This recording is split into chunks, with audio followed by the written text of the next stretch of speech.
এদিকে আরও এক সন্দেহভাজন পাক গুপ্তচর গ্রেফতার। পাকিস্তানে স্পর্শকাতর তথ্য পাচারের অভিযোগ রয়েছে তার বিরুদ্ধে। গুজরাতের কাছে ভারত পাক সীমান্ত থেকে গ্রেফতার করা হয়েছে সহদেব সিং গোহিলকে। তিনি স্বাস্থ্যকর্মী। গুজরাট এটিএস রাতে গ্রেফতার হয়েছে এই অভিযুক্ত। আরও এক সন্দেহভাজন পাক গুপ্তচরকে গ্রেফতার করা হলো। পাকিস্তানে স্পর্শকাতর তথ্য পাচারের অভিযোগ রয়েছে এই ব্যক্তির বিরুদ্ধে। গুজরাতের কাছে ভারত পাক সীমান্ত থেকে গ্রেপ্তার করা হয়েছে সহদেব সিং গোহিলকে। তিনি স্বাস্থ্যকর্মী। গুজরাট এটিএস রাতে গ্রেপ্তার হয়েছে সহদেব সিং গোহিল।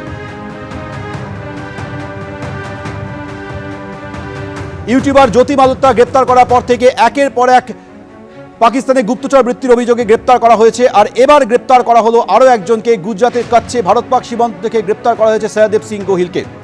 গত কয়েকদিনে হরিয়ানার ইউটিউবার জ্যোতি মালহোত্রাকে গ্রেপ্তার করার পর একের পর এক চাঞ্চল্যকর তথ্য সামনে আসছে। পাকিস্তানের হয়ে গুপ্তচর বৃত্তির অভিযোগে তাকে গ্রেপ্তার করা হয়।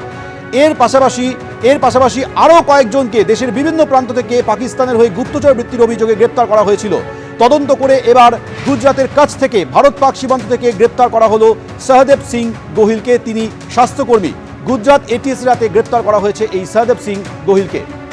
এর আগে পাক চর সন্দেহে মোহাম্মদ হারুনকে গ্রেপ্তার করা হয়েছিল।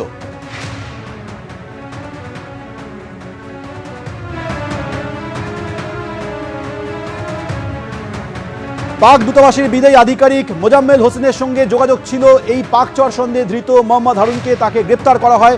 পাকিস্তানের কাছে বিভিন্ন স্পর্শকাতর তথ্য পাচারের অভিযোগে গ্রেপ্তার করা হয়। আর এবার পাক গুপ্তচর সন্দেহে গ্রেপ্তার করা হলো গুজরাতের কাছ থেকে সহদেব সিং গোহিলকে। স্বাস্থ্যকর্মী সহদেব সিং গোহিলকে গ্রেপ্তার করেছে গুজরাট এটিএস।